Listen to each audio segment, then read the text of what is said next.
जय माता दी दोस्तों। आप सभी को आषाढ़ मास के गुप्त नवरात्रि के 9वें दिन की ढेर सारी शुभकामनाएं। आप सभी पर माँ शेरावाली अपनी कृपा सदैव बनाए रखें। गुप्त नवरात्रि के 9वें दिन माँ के 9 रूपों में माँ का 9वां रूप माँ सिद्धिदात्री की पूजा की जाती है और 10 महाविद्याओं में 9वीं महाविद्या माँ मातंगी की साधना की जाती है। तो आज की वीडियो में आप जानेंगे महाविद्या मातंगी की कथा, पूजा विधि और मंत्रों के बारे में। तो चलिए वीडियो को शुरू करते हैं। गुप्त नवरात्रि के 9वें दिन माता मातंगी की पूजा की जाती है। मातंगी देवी 10 महाविद्याओं में से एक हैं। माता मातंगी बाणी और संगीत की अधिष्ठात्री देवी मानी जाती हैं। शास्त्रों के अनुसार माता मातंगी स्तंभन की देवी है तथा माना जाता है कि इनके अंदर पूरे ब्रह्मांड की शक्तियां शामिल हैं। ऐसी मान्यता है कि इंद्रजाल और जादुई शक्ति से छुटकारा पाने के लिए माता मातंगी की पूजा अर्चना की जाती है। माता मातंगी को वैवाहिक जीवन को खुशहाल और समृद्ध बनाने वाली देवी भी माना जाता है। पूरी श्रद्धा और आस्था के साथ माता मातंगी का पूजन करने से वैवाहिक जीवन सुखी रहता है और परेशानियों से भी छुटकारा मिलता है। माता मातंगी का संबंध कई प्रकार की तंत्र क्रियाओं और विद्याओं से है।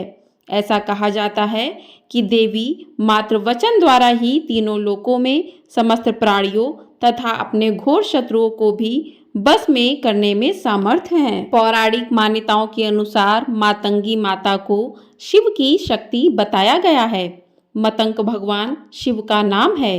ग्रस्त जीवन को सुखमय बनाने, असुरों को मोहित करने और साधकों को इच्छित फल देने वाली देवी बताया गया है। यह एकमात्र ऐसी देवी है जिनके लिए व्रत नहीं रखा जाता।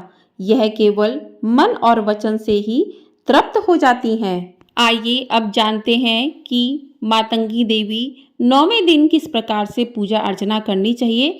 तो इस दिन आपको सुबह जल्दी उठकर स्नान आदि से निवृत्त होकर स्वच्छ वस्त्र धारण करने चाहिए।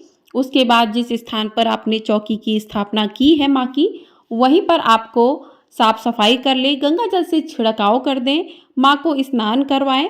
आपने जहाँ पर भी स्थापना की है माँ की, आपको वहीं पर पूजन करना चाहिए। तो आप स्वच्छ वस्त्र धारण करके माँ के स्थान को साफ स्वच्छ करके माँ की पूजा अर्चना करें। माँ को हल्दी कुमकुम का तिलक अर्पित करें, अक्षत अर्पित करें, माँ को पुष्प अर्पित करें, माँ को सुहाग की सामग्री अर्पित करें और माँ सिद्धिदात्री का पूजन करें और माँ मातंगी के स्वरूप को ध्यान में रखें। और आप भगवान माता को भोग प्रसाद अर्पित करें, धूप दीप नैवेद्य अर्पित करें, दीपक जलाएं।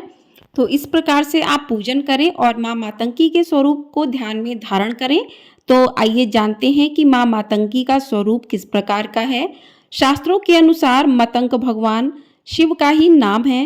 भगवान शिव की आदि शक्ति देवी मातंगी है। माँ मातंगी का रंग श्याम है। वह अपने मस्तक पर चंद्रमा को धारण करती हैं। माँ मातंगी ने राक्षसों का वध करने के लिए तेजस्व रूप धारण किया है। माँ मातंगी सदैव लाल रंग के वस्त्र धारण करती हैं। माँ मातंगी अपने पैरों में लाल पादुका और गले में लाल माला धारण करती हैं। माँ मातंगी के हाथों में धनुष, बाण, शंख, पाश, कटार, छत्र, त्रिशूल, अक्षमाला आदि लिए रहती हैं। दाएं हाथ में बीड़ा तथा मानव खोपड़ी धारण कर रखी है और बाएं हाथों में खड्ग धारण करती हैं। यह उनकी अभय मुद्रा है और तोते हर समय उनके साथ रहते हैं, जो बाड़ी और वचन के प्रतीक हैं। माँ मातंगी के 3 नशीले नेत्र हैं। माँ रत्नमय सिंहासन पर आसीन है। उनको कमल का आसन भी प्रिय है और वह गुंजा के बीजों की माला धारण करती हैं। माँ चतुर्भुजी हैं। लाल रंग के आभूषण माँ को अति प्रिय हैं। तो माँ के इस स्वरूप को ध्यान में करते हुए आप उनकी साधना कर सकते हैं। जो भी भक्तजन ग्रस्त जीवन में हैं, वो साधारण रूप से माँ की पूजा करें, माँ सिद्धिदात्री का पूजन करें और माँ मातंगी के स्वरूप को मन में धारण करें। उनकी साधना कर सकते हैं, उनके मंत्रों का जाप कर सकते हैं। तो आइए जानते हैं कि माँ मातंगी की पूजा करते समय किन मंत्रों का जाप करना चाहिए। तो माँ मातंगी के मंत्र जाप है ओम हीम क्लीम हूम मातंगय फट स्वाहा। इस मंत्र का आप जाप कर सकते हैं। जो भी व्यक्ति सच्चे मन से माँ मातंगी की पूजा और मंत्र साधना करता है, माता उस पर प्रसन्न होती हैं और सभी प्रकार के दुख और दरिद्र से मुक्ति दिलाती हैं। तो इस प्रकार से आप माँ के मंत्रों का जाप कर सकते हैं। जाप आप 21, 51, 108 बार, जिस प्रकार से आपकी श्रद्धा हो आप उस प्रकार से मंत्रों का जाप कर सकते हैं। गुप्त नवरात्रि विशेष रूप से तांत्रिक साधना वालों के लिए होती है। यदि आप गृहस्थ जीवन में माँ की साधना करना चाहते हैं तो आप साधारण तरीके से माँ की साधना कर सकते हैं। माँ अपने भक्तों की मनोकामना जरूर पूरी करती हैं। तो इस प्रकार से आप पूजा अर्चना करके माँ के मंत्रों का जाप करें, माँ के स्वरूप को ध्यान में धारण करें और माँ का दुर्गा चालीसा, दुर्गा सप्तशती के पाठ भी कर सकते हैं आप। उसके बाद माँ की कथा को भी अवश्य सुनना चाहिए। तो चलिए सुनते हैं माँ मातंगी देवी की कथा। पौराणिक कथा के अनुसार एक बार भगवान विष्णु माता लक्ष्मी के साथ भगवान शिव और माता पार्वती से मिलने के लिए कैलाश पर्वत पहुँचे। भगवान विष्णु अपने साथ कुछ भोज्य सामग्री अपने साथ ले गए थे जो उन्होंने भगवान शिव को भेंट की। जब भगवान शिव और माता पार्वती भगवान विष्णु की भेंट स्वीकार कर रहे थे तो उस दौरान भोजन का कुछ अंश धरती पर गिर गया, जिससे एक श्याम बड़ वाली दासी ने जन्म लिया जो कि मातंगी नाम से जानी गई। कुछ अन्य कथाओं के अनुसार ऋषि मतंग की पुत्री होने के कारण उनका नाम मातंगी पड़ा। उन्हें भगवान विष्णु की आदिशक्ति भी माना जाता है। तो इस प्रकार से माँ मातंगी देवी की उत्पत्ति हुई। बोलिए माँ मातंगी की जय। एक अन्य पौराणिक कथा के अनुसार एक बार पार्वती देवी ने अपने पति भगवान शिव से अपने पिता हिमालय राज के यहाँ जाकर अपने माता तथा पिता से मिलने की अनुमति मांगी, परंतु भगवान शिव नहीं चाहते थे कि वे उन्हें अकेले छोड़कर जाएं। भगवान शिव के सामने बार बार प्रार्थना करने पर उन्होंने देवी को अपने पिता हिमालय राज के घर जाने की अनुमति दे दी। साथ ही उन्होंने एक शर्त भी रखी कि वे शीघ्र ही माता पिता से मिलकर वापस कैलाश आ जाएंगी। तदंतर अपनी पुत्री पार्वती को कैलाश से लेने हेतु उनकी माता मेनका ने एक बगुला वाहन स्वरूप भेजा। कुछ दिन बाद भगवान शिव बिना पार्वती के विरक्त हो गए तथा उन्हें वापस लाने का उपाय सोचने लगे। उन्होंने अपना भेष एक आभूषण के व्यापारी के रूप में बदला तथा हिमालय राज के घर गए। देवी इस भेष में देवी पार्वती की परीक्षा लेना चाहते थे। वे पार्वती के सामने गए और अपनी इच्छा अनुसार आभूषणों का चुनाव करने के लिए कहा। पार्वती ने जब कुछ आभूषणों का चुनाव कर लिया तथा उनसे मूल्य ज्ञात करना चाहा, व्यापारी रूपी भगवान शिव ने देवी से आभूषणों के मूल्य के बदले उनसे प्रेम की इच्छा प्रकट की। देवी पार्वती अत्यंत क्रोधित हुई अतः उन्होंने अपनी अलौकिक शक्तियों से उन्होंने पहचान लिया। तदंतर देवी प्रेम हेतु तैयार हो गईं तथा व्यापारी से कुछ दिनों पश्चात आने का निवेदन किया। कुछ दिनों पश्चात देवी पार्वती भी भेष बदलकर भगवान शिव के सामने कैलाश पर्वत पर गईं। भगवान शिव अपने नित्य संध्योपासना के तैयारी कर रहे थे।